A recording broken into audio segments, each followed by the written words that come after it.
Os assuntos que marcam as discussões do dia a dia. Na Som Maior Antena 1, a opinião das 8. Hoje é quinta-feira, toda quinta-feira, 8 horas da manhã, aqui na Rádio Som Maior Antena 1 FM, é hora de ouvir a opinião de Lúcio Pachter, o filósofo Lúcio Pachter. Então, alô Lúcio, bom dia. Bom dia, Adelor. Prazer ouvi-lo, fique à vontade. Estou a caminho de Criciúma e Florianópolis. Criciúma, neste final de semana, temos aula aí no Centro Médico de São José, e no outro final de semana acontece em Florianópolis o 7º Encontro Sul-Brasileiro de Filosofia Clínica, reunindo filósofos de toda a região sul do estado, do país, de Curitiba, Londrina, Cascavel, Chapecó, Porto Alegre, Passo Fundo, vai muita gente para lá, um evento importante, no qual são apresentados os trabalhos, pesquisa, o que o pessoal tem desenvolvido em hospital e essas coisas. E aí depois a gente fecha aí o mês com uma palestra aí na região, né, pela Antena 1, em seguida embarco para o exterior. Ô Lúcio, vais para o exterior para onde, Lúcio? Inglaterra, para Alemanha, para França. Vou ficar até dezembro fora do país e depois retorno, né? De vez em quando é muito importante fazer uma viagem de estudos, de reciclagem, e também aproveitar para fazer algumas palestras lá fora, né? Legal. E há muitos convites hoje vindo de fora do país para que se apresente a filosofia clínica lá fora. Então, inclusive da Grécia, que é o berço da filosofia, né, os filósofos de Atenas já fizeram um convite informal para a gente conversar com eles. Vou ver se eu consigo dar um pulo.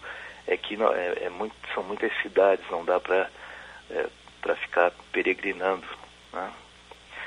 Bem, vamos trabalhar então, Adelor, algumas questões hoje referentes a um aspecto que se manifesta muito em nossa época. Uma época que pretensamente talvez a gente devesse olhar mais para fora do que para dentro, mas nem sempre é assim que tem acontecido.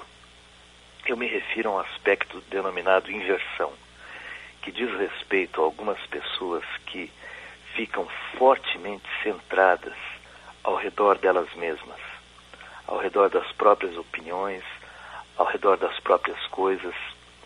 Em geral, quando este fenômeno é muito forte, ocorre que esta pessoa, ao olhar para fora, ao olhar para nós, o que ela vê são os conteúdos dela mesma. E eu acho que muitos ouvintes já devem ter passado por isso na vida, de ter se relacionado com alguma pessoa fortemente inversiva, fortemente centrada nela mesma. Ao conversar com uma pessoa assim, há certas estranhezas. Por exemplo, ao manifestar os nossos sentimentos, as nossas fraquezas, as nossas coisas, muito mais do que nos ouvir, essa pessoa já sai colocando conselhos que talvez servissem muito mais para ela mesma do que para nós, sabe?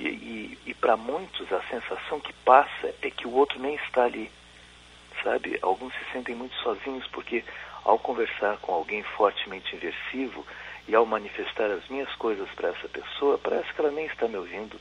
Ela já tem as respostas prontas, ela já sabe o que eu tenho que fazer, ela já sabe o que é certo, errado, direito, esquerda, está tudo prontinho. Então a minha presença ou não diante de tal pessoa é irrelevante. Olha, há muitos exemplos na história da humanidade em torno disso. Um que me ocorreu agora é de Nero. Nero era um sujeito extremamente centrado, provavelmente nele mesmo, extremamente vaidoso. Ele achava que ele tinha dotes artísticos, dotes de cavalaria. Até ele instituiu os jogos regionais chamados de Juvenalia e Nerones. Nesses jogos ele se apresentava pelos teatros e circos de toda a região como um histrião, né? Ele achava que tinha isso, e claro que não tinha nada disso, era grotesco. No entanto, à semelhança de Nero, certas pessoas muito inversivas, elas não veem a opinião dos outros.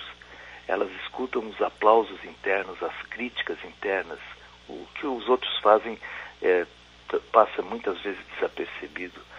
E não só com relação a Nero. Se a gente recuar mais em direção à Grécia, nós encontramos a Ilíada de Homero. Ali ele mostra como eram os deuses gregos, as paixões, e não só os deuses gregos, os homens também, né? É famoso, por exemplo, a cólera de Aquiles. Aliás, ele abre o capítulo falando sobre que o livro iria tratar-se disso, né? Trata-se de muito mais, de Troia, tudo. Mas ali ele mostra uma pessoa muito centrada em si mesma dificilmente consegue sair e assimilar as necessidades dos outros. Aliás, quando atende às necessidades dos outros, é aquelas necessidades que acha que os outros têm, não exatamente as necessidades que os outros de fato têm. Já imaginou, Adelor, um político fortemente inversivo, ao assumir um cargo público, por exemplo, ele vai achar o que o povo precisa e não de fato o que o povo precisa. E daí os estragos são grandes. E não só na política, não só na história, nós temos também na literatura inúmeros exemplos. Olha, aquela obra aliás, a obra única que ele escreveu em vida, né, que publicou, que é de Augusto dos Anjos, se eu não me engano, foi publicada em 1910, 1912, por aí. Naquela obra intitulada Eu, olha, aquela obra é uma verdadeira apologia a esse tipo de coisa. Porque Augusto dos Anjos ali, ele mostra o mundo dos outros de uma maneira terrível. Terrível. Não que o mundo dos outros seja assim, mas é que era assim que ele via, que ele conseguia admitir o mundo alheio. Uma outra obra que tem muito a ver com o que estamos conversando, chama-se O Doente Imaginário. Esta obra foi escrita lá pelos anos 1600 e pouco, na segunda metade daquele século, e trata de um sujeito que tem mania de achar que tem todo tipo de doença possível, né? Só que ele, ao se tratar com os médicos, aliás, ele necessita dos médicos, que ele evita solenemente, ele acha que os médicos são todos ignorantes, são todos vaidosos, exatamente o que ele era, né? Mas como ele não tinha como ver o mundo dos outros, era assim que ele atribuía.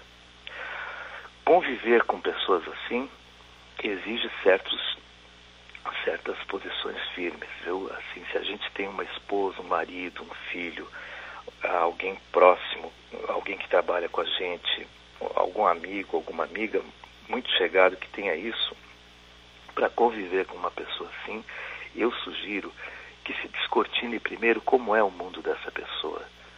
Né? Já que ela é tão encastelada, já que ela vive numa fortaleza feudal cheia de muros e dificilmente virá ao nosso mundo, então a tentativa de intercessão aí é irmos ao mundo dessa pessoa, sabermos de fato como é essa pessoa, como é essa fortaleza que ela montou, chegar até lá para interagir a partir de lá, né?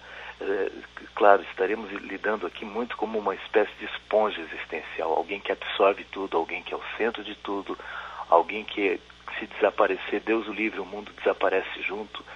Então, a chance de intercessão aí é irmos até lá, vermos como essa fortaleza funciona, quais as necessidades dessa fortaleza lá de dentro, e sabemos que vamos lidar com uma pessoa assim, que está muito mais centrada lá do que na gente.